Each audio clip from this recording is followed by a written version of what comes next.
Neat Streets is an anti-litter and waste programme for secondary schools.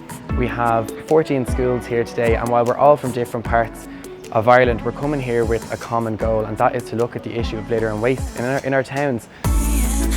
Today really is about coming together and sharing ideas. We in Antashka, we don't have all the answers. We want to see students being creative with this topic and to have fun. The students really have the energy, passion, and it's about just being a support to them and creating opportunities for them to work together. Neat Streets, as I said at the beginning, was set up for students.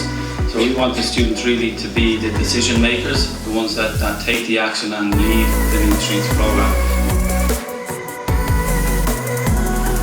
We were here last year, that's kind of how we started into Neat Streets. It was just really informative last year. That's really kind of the main thing. I learned stuff that I never even thought to think about before. It was really fun as well. We had a good time, we made new friends.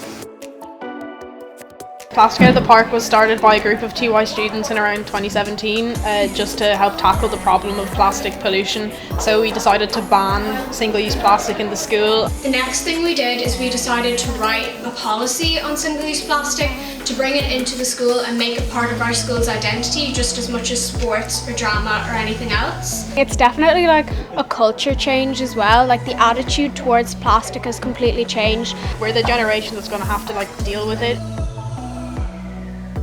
A lot of the schools that we work with are working on their first Green Schools flag. So we're very strongly connected to Green Schools, which is a great support for teachers and students who are starting out on this journey, this green journey. Last year was the first year we actually started it. It was to kind of help us get into Green Schools and also to help us get our green flag.